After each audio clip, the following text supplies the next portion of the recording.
The emergency klaxon shattered the peaceful night shift aboard humanity's most advanced monitoring station, Watchtower 7. Lieutenant Ben Torres jolted awake in his chair, coffee spilling across his console as red warning lights bathed the control room in an ominous glow. In his 3 years monitoring the deep space communication arrays, he had never heard that particular alarm sequence.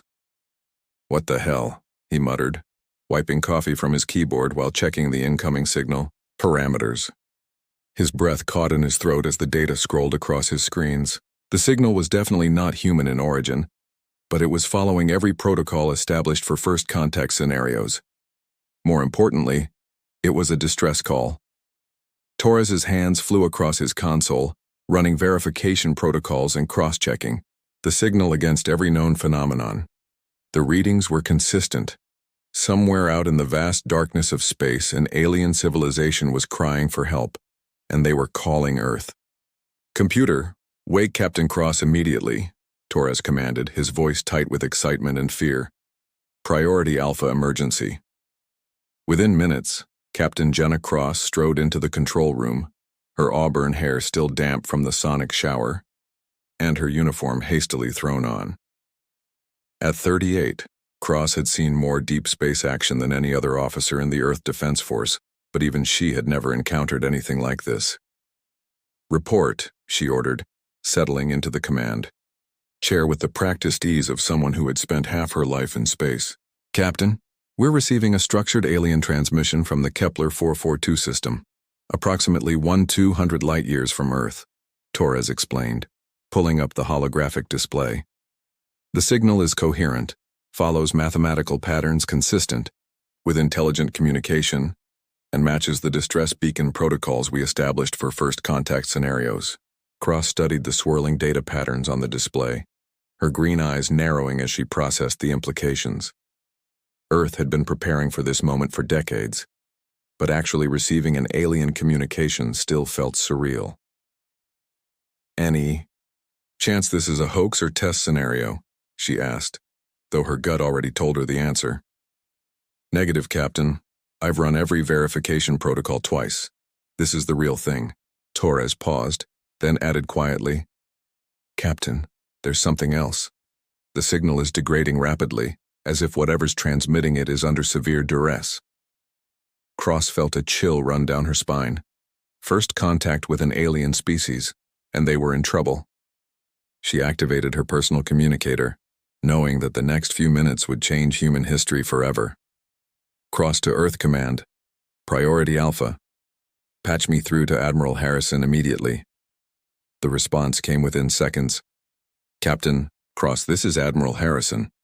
We've been monitoring your station's alerts. Please confirm the nature of your emergency." "Admiral, we have confirmed alien contact.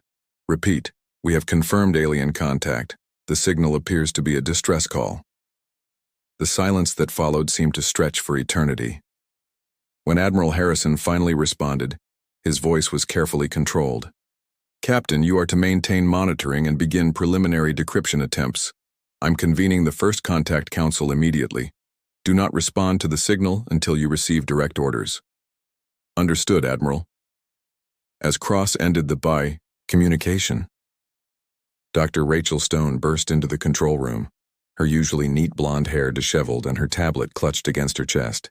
The xenobiologist had been sleeping in the station's research quarters when the alerts woke her. "Captain, please tell me this is really happening," Stone said breathlessly. "My bioscanners are detecting complex organic signatures in the signal structure. This isn't just communication, it's from living beings." Cross nodded grimly. "Doctor, I need you to work with Torres. Start analyzing everything you can about the signal source. Biology, technology, culture, anything that might help us understand what we're dealing with." For the next 6 hours, the UA small crew of Watchtower 7 worked feverishly to decode the alien transmission. Stone's biological analysis revealed fascinating details about the signal's creators. The mathematical patterns embedded in the communication suggested beings with a completely different sensory experience than humans, possibly creatures that perceived reality through electromagnetic fields rather than light. Torres made the breakthrough, just as Earth's sun began to rise beyond the station's viewports. Captain, I've got partial translation capability. The universal translator is starting to parse their language structure. Put it on speakers, Cross ordered, her heart racing. Static filled the control room, punctuated by sounds that were hauntingly beautiful and utterly alien. Slowly, words began to emerge from the chaos, the computer's translation matrix struggling to convert alien concepts into human language.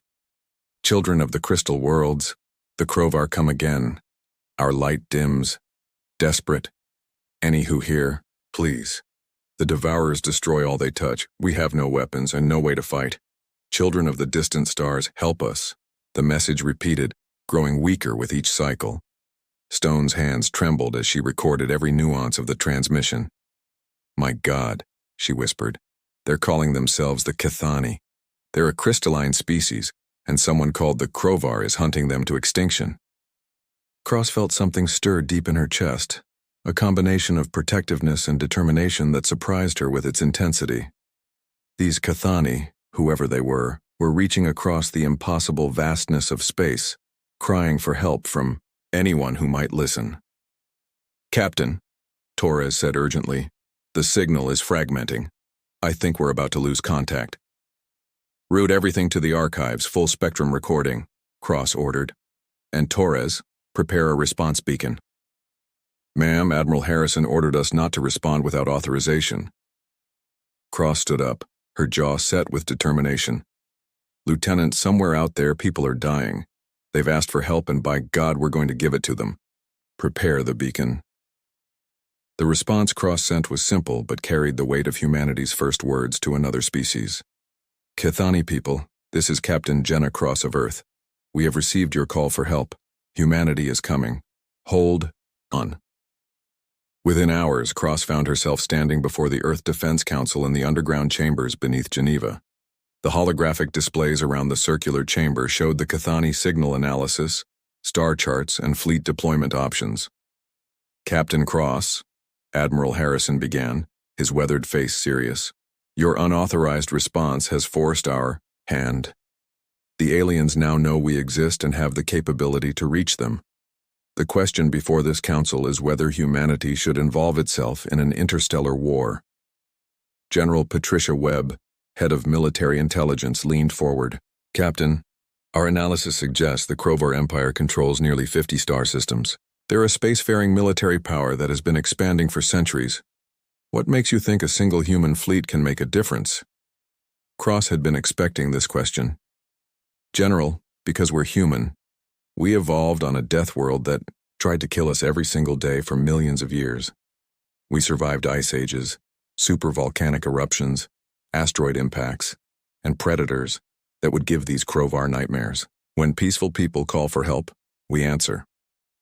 Dr. Stone, who had accompanied Cross to Earth, activated her presentation. Council members, the Cathani appear to be a crystalline species that evolved in low-gravity, low-radiation environments. They're likely physically fragile compared to humans, but their technology suggests they're incredibly advanced in energy manipulation and quantum sciences. The Crovar, based on signal analysis, appear to be a reptilian species with a warrior culture. And you believe we can defeat them? Admiral Harrison asked. Cross smiled grimly. Admiral, I believe they've never fought anything like us. The galaxy has labeled us as Deathworlders for a reason. It's time to show them what that really means. The council deliberated for 2 hours before Admiral Harrison delivered their decision. Captain Cross, you will be given command of the battlecruiser Retribution, along with 3 support vessels. Your mission is to establish contact with the Cathani and provide whatever assistance possible. However, you are not authorized to engage in offensive operations without direct approval from Earth Command. As Cross left the council chambers, her mind was already racing with preparations. Somewhere across the galaxy, the Cathani were waiting for help that might never come in time. But humanity had never backed down from a fight, especially when innocent lives were at stake. The next 24 hours were a blur of activity as Cross assembled her crew. The Retribution was Earth's newest battlecruiser, bristling with weapons that had never been tested in actual combat. Her support vessels included 2 destroyers and a medical frigate, each crewed by the finest personnel the Earth Defense Force could provide. Standing on the bridge of the Retribution as her small fleet prepared to depart, Cross looked out at the blue marble of Earth hanging in space. In a few hours, they would enter hyperspace and begin humanity's first journey to another star system to fight an alien war. "Captain," Torres called from his communication station, "we're receiving another transmission from the Cathani. It's much weaker than before." "Put it through." The voice that emerged from the speakers was different this time, more melodic, but tinged with desperation. "People of Earth, this is Thys of the Cathani Council. The Crovar fleets gather. They come for the final harvest. If you truly intend to help, please hurry. Our light grows dim." Cross felt her heart clench at the pain in that alien voice. "Send a response. Tell them Captain Cross and the Earth fleet are coming. Tell them to hold on just a little longer." As the Retribution and her escorts jumped into hyperspace, Cross couldn't shake the feeling that this mission would change everything, not just for humanity, but for herself personally. Something in that alien voice had touched her in a way she didn't fully understand, awakening feelings she had thought buried beneath years of military discipline. The galaxy was about to learn what happened when someone threatened innocence within reach of Earth's Deathworlders. The Retribution dropped out of hyperspace at the edge of the Kepler 442 system, and Captain Jenna Cross immediately understood why the Cathani had called for help. The outer rim of their star system was littered with debris from destroyed ships, twisted metal, and crystalline fragments floating in the void like a graveyard of broken dreams. "Tactical report," Cross ordered, settling into her command chair as the bridge crew worked frantically at their stations. Commander Derek Kane, her tactical officer, studied the sensor readings with a grim expression. "Captain, I'm reading massive energy signatures throughout the system. Multiple Crovar battle groups are positioned around the inner planets. They've got the Cathani homeworld completely surrounded." Dr. Stone, who had insisted on joining the mission despite the danger, looked up from her xenobiology console with wonder in her eyes. "Captain, the Cathani homeworld is extraordinary. The entire planet appears to be composed of living crystal formations. The energy readings suggest their cities are grown rather than built." Cross felt her pulse quicken as she studied the main view screen. The Cathani homeworld hung in space like a jewel, its surface shimmering with colors that seemed to shift and dance in patterns too complex for human eyes to fully process. Even from this distance, she could see the elegant spires and crystalline structures that covered the planet's surface. "Incoming transmission," Torres announced. "It's from the Cathani homeworld." "Put it through," Cross ordered, straightening her uniform despite herself. The view screen flickered and Cross felt her breath catch in her throat. The being that appeared before them was unlike anything she had ever imagined. The Cathani female stood nearly 7 feet tall, her body composed of what appeared to be living crystal that shifted through shades of deep blue and silver. Her face was hauntingly beautiful, with large luminous eyes that seemed to hold depths of intelligence and emotion. When she moved, light danced across her crystalline skin like aurora across a winter sky. "People of Earth," the alien said, her voice carrying that same melodic quality Cross had heard in the distress calls. "I am Ambassador Thys of the Cathani High Council. That you have come so far to answer our call fills our hearts with hope we had thought lost forever." Cross found herself momentarily speechless, captivated not just by Thys's alien beauty but by the grace and dignity she maintained despite the desperate circumstances. There was something about the way the Cathani moved, the subtle play of light across her features that stirred feelings Cross had never experienced before. "Ambassador Thys," Cross finally managed, "I am Captain Jenna Cross of the Earth Defense Force. We received your distress call and have come to offer whatever assistance we can provide." Thys's crystalline features shifted in what Cross instinctively recognized as relief. "Captain Cross, your timing may be providence itself. The Crovar have completed their encirclement of our world. Their war leader, General Vorthak, has given us one rotation of our planet to surrender unconditionally, or they will begin the final harvest." "Harvest?" Cross asked, though she suspected she didn't want to know the answer. "The Crovar do not simply conquer worlds, Captain. They consume them entirely. Every living being, every resource, every trace of culture and civilization. They leave nothing but empty rock drifting in space. This's voice carried such profound sadness that Cross felt her heart clench in response. Commander Kane leaned forward in his chair. Ambassador, what are their numbers? What kind of firepower are we facing? By our count, 47 Crovar vessels of various sizes orbit our world. Their technology is different from ours, focused on destruction rather than creation. They use weapons that tear apart matter at the molecular level. Cross studied the tactical display, her mind racing through possibilities. The human fleet consisted of only 4 ships against nearly 50 enemy vessels. By any conventional military analysis, they were hopelessly outnumbered.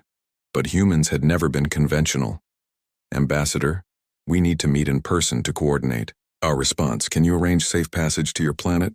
Theis's luminous eyes seemed to focus directly on Cross through the view screen. And for a moment, Cross felt as if the beautiful alien was looking directly into her soul. Captain, the Crovar maintain sensor nets around our world, but our crystal cities can mask energy signatures. If you can reach our northern continent, I will personally ensure your safety. The way Theis said personally sent an unexpected warmth through Cross's chest. She found herself looking forward to meeting this remarkable being face to face. Dr. Stone, Commander Kane, you're with me. Torres, maintain communication protocols with the fleet and monitor Crovar movements.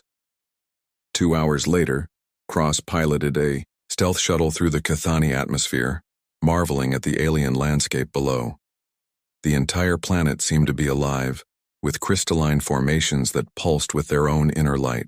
Cities rose from the surface like organic growths, their spires reaching toward the sky in impossible spirals and curves. The shuttle touched down in what appeared to be a garden, though the plants were unlike anything on Earth. Crystalline trees stretched overhead, their branches chiming softly in the alien breeze, while flowers that seemed to be made of living light swayed gently around the landing pad.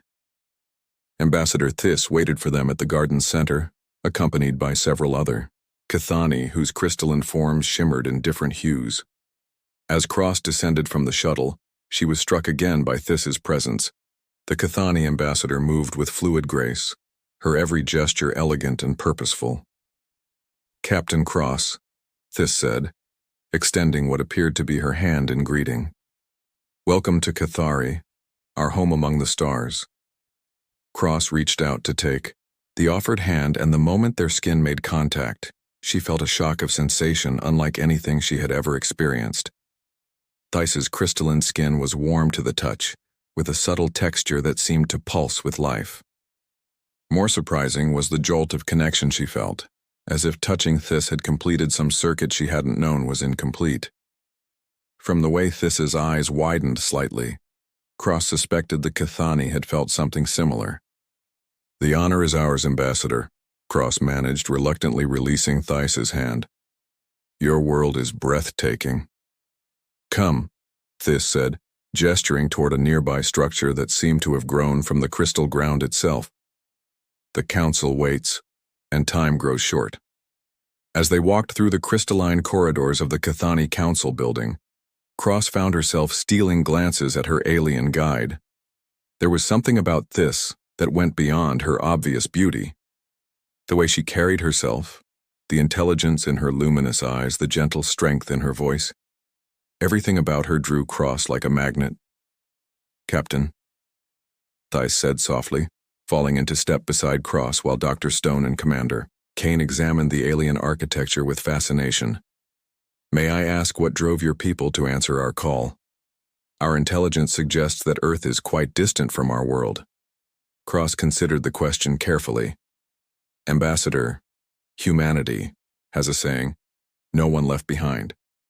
When we hear someone calling for help, especially someone who can't defend themselves, we respond. It's who we are.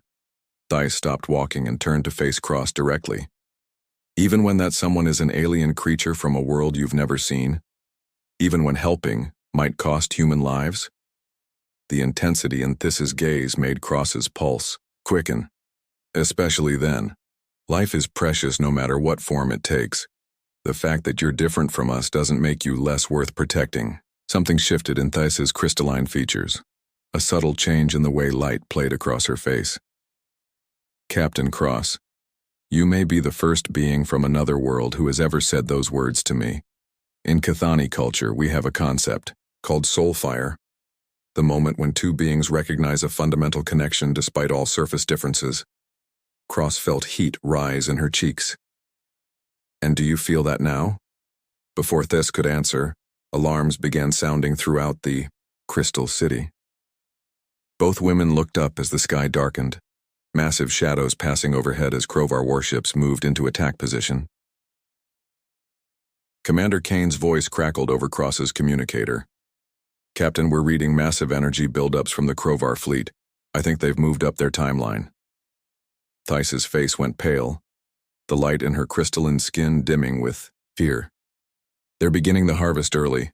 Captain, your ships, are they prepared for battle?" Cross took Thys's hand again, squeezing gently as she felt the alien woman tremble.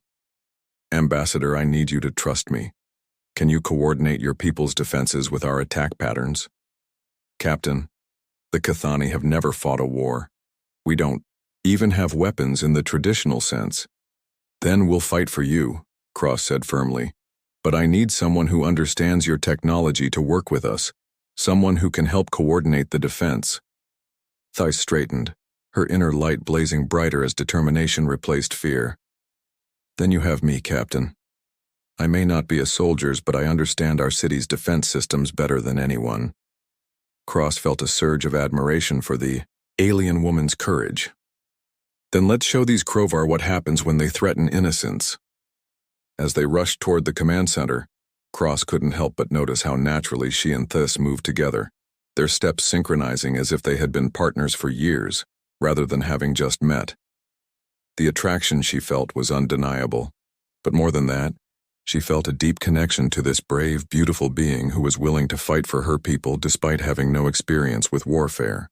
The Cathani Command Center was a marvel of crystal technology, with holographic displays that showed the approaching Crovar fleet in perfect detail. Thys moved to the central console, her hands dancing over controls that looked more like musical instruments than military hardware. "Captain," she said, her voice steady despite the circumstances, "our planetary shields can protect the cities for a time, but they won't hold against sustained bombardment. If your fleet can draw the Crovar ships away from the planet, our defense systems might be able to provide support." Cross activated her communicator. "Retribution, this is Cross. All ships, prepare for immediate deployment. We're going to give these Crovar something they've never faced before. Deathworlders who are really, really angry." As the human fleet moved to engage the enemy, Cross found herself working side by side with Thys, their two species technologies merging in ways neither had thought possible, and despite the desperate battle beginning around them, Cross couldn't shake the feeling that she had found something on this crystalline world that she hadn't even known she was looking for. The real fight was just beginning, but Cross was no longer fighting just to save an alien world. She was fighting to protect someone who was rapidly becoming much more than just an ally. The space above Cathari erupted into chaos as the human fleet engaged the Crovar armada. Captain Jenna Cross stood in the crystalline command center beside Ambassador Thys, watching through the alien displays as her 4 ships danced between 47 enemy vessels like wolves among sheep. "Your people fight like nothing I have ever witnessed," Thys breathed, her crystalline skin pulsing with colors that Cross was beginning to recognize as amazement. "The Crovar expected easy prey, but your ships move as if they were alive." Cross smiled grimly as she watched the Retribution execute a maneuver that would have been impossible for most species to survive. "We learned to fight on a world that tried to kill us every day. These Crovar are just another predator that needs to be put down." On the tactical display, General Vorthak's massive dreadnought loomed over the smaller human vessels like a mountain of black metal and weapon arrays. The Crovar commander's voice crackled through the communication system, his words translated into guttural threats. "Deathworld scum," Vorthak snarled. "You will watch as I burn this crystal world to ash. Your pathetic fleet cannot protect them from the might of the Crovar Empire." Cross activated her communicator with one hand while reaching for Thys's crystalline fingers with the other. The moment their skin touched, She felt that same electric connection, stronger now under the stress of battle. "General Vorthak," Cross replied calmly. "You're about to learn why the galaxy fears Deathworlders. All human vessels execute Operation Hellstorm." The Retribution and her escorts suddenly broke formation, each ship accelerating toward a different section of the Krovar fleet. What had appeared to be a desperate charge quickly revealed itself as a precisely coordinated assault. The human ships used their superior maneuverability to dart between the larger Krovar vessels, targeting weapon arrays and propulsion systems with surgical precision. "Impossible," Thais whispered, her grip tightening on Cross's hand. "4 ships against so many, yet they're winning." Cross felt warmth spread through her chest at This's touch, even as she coordinated the battle through her communicator. "This, can your planetary defenses provide covering fire for my ships?" The Cathani ambassador's eyes blazed with determination. "I can do better than that, Jenna. Our crystal cities can focus stellar energy into defensive beams. I just need your ships to guide the targeting." The use of her first name sent a thrill through Cross that had nothing to do with the battle. She squeezed This's hand gently. "Then let's show these monsters what happens when they threaten your people." Working together, Cross and This coordinated an attack unlike anything the galaxy had ever seen. Human tactical precision merged with Cathani energy manipulation as beams of concentrated starlight lanced out from the planet's surface, striking Krovar ships with devastating accuracy. Commander Kane's voice came through Cross's communicator from the Retribution's bridge. "Captain, the Krovar are falling back. Their formation is breaking apart."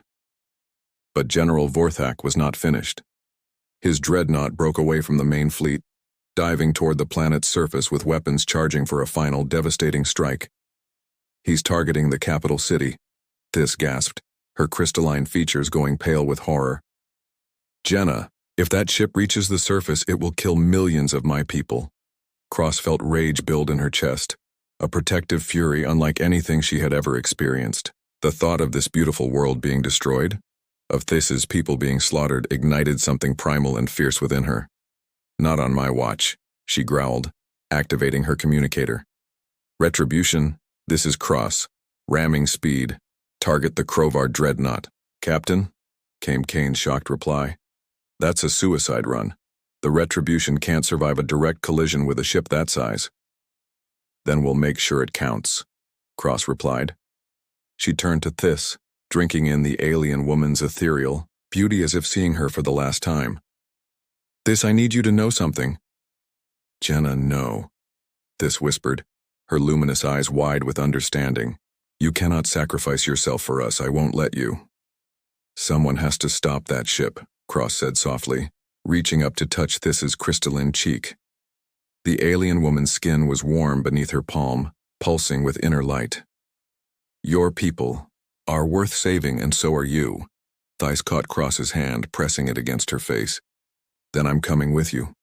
If you're going to fight, you won't fight alone." "This you can't. Your people need you." "My people need both of us," This replied firmly. "The crystal cities can channel energy through living conduits. If I'm aboard your ship, I can use the Cathani technology to enhance your weapons beyond anything the Krovar have ever faced." Cross stared into This's luminous eyes, seeing determination and something deeper that made her heart race. "You'd risk your life. For me?" "I'd risk everything for you," This replied without hesitation. "From the moment I first heard your voice promising to help us, I felt something I never expected to feel for someone from another world. My people have a word for it. Kathanimor. It means soul-bound across the stars." Cross felt tears sting her eyes as she pulled This closer. "On Earth we just call it love." Their lips met in a kiss that transcended species, a moment of perfect connection amid the chaos of war. Cross felt the warmth of This's crystalline skin, tasted starlight and crystal on her lips, and knew that whatever happened next, she had found something worth fighting for. "Captain," Torres's voice crackled through the communicator. "The Krovar dreadnought is 30 seconds from firing range of the capital city." Cross and This broke apart, Their eyes locked as they made their decision together. "Transport us to the Retribution," Cross ordered. "Emergency beam out now." Moments later, they materialized on the bridge of the Retribution, where Commander Kane was coordinating the final approach. The massive Crovar dreadnought filled the main view screen, its weapons arrays glowing with deadly energy. "All hands brace for impact," Cross ordered, settling into the captain's chair with Thias beside her. "Thias, can you really enhance our weapons?" "Trust me," Thias replied, placing her crystalline hands on the ship's control interface. Immediately, the bridge filled with soft, pulsing light as Cathani energy merged with human technology. The Retribution's weapon systems hummed with newfound power as stellar energy channeled through Thias flowed into the ship's plasma cannons. When Cross gave the order to fire, the resulting beam was like a miniature star, burning through the Crovar dreadnought's shields as if they were tissue paper. "Direct hit on their main reactor," Kane reported, amazement in his voice.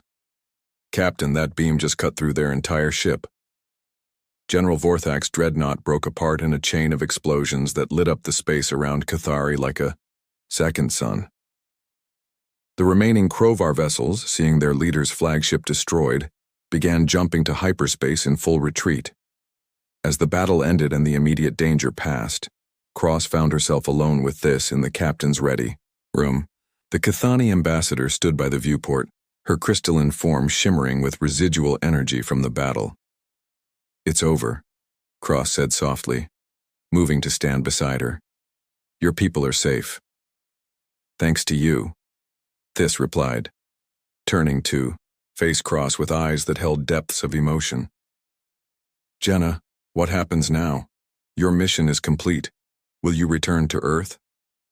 Cross reached for Thias's hands, marveling at how perfectly they fit together despite their different origins. "I've been thinking about that. Earth Command is going to want a permanent liaison with the Cathani, someone to help coordinate our alliance and share technology." Thias's eyes brightened with hope. "And you would volunteer for such a position?" "If it means staying with you," Cross replied honestly, "I'd volunteer for anything." Thias smiled, an expression that transformed her already beautiful features into something radiant. "The Cathani High Council will need to appoint an ambassador to Earth as well.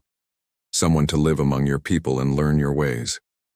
And you'd consider that assignment? For you, I'd consider living anywhere in the galaxy." They kissed again, longer this time, with the urgency of battle replaced by the tenderness of new love. When they finally broke apart, Cross felt as if her entire life had led to this moment. "The galaxy called us Deathworlders," Cross murmured, against Thias's crystalline cheek. "But they never understood what that really meant. We don't just fight to destroy, we fight to protect. We fight to preserve beauty and innocence and love. And now," Thias replied, her voice filled with wonder, "we fight together." 6 months later, Captain Cross stood on the observation deck of the newly established Earth-Cathani Joint Station, watching as human and Cathani ships worked side by side to patrol the sector.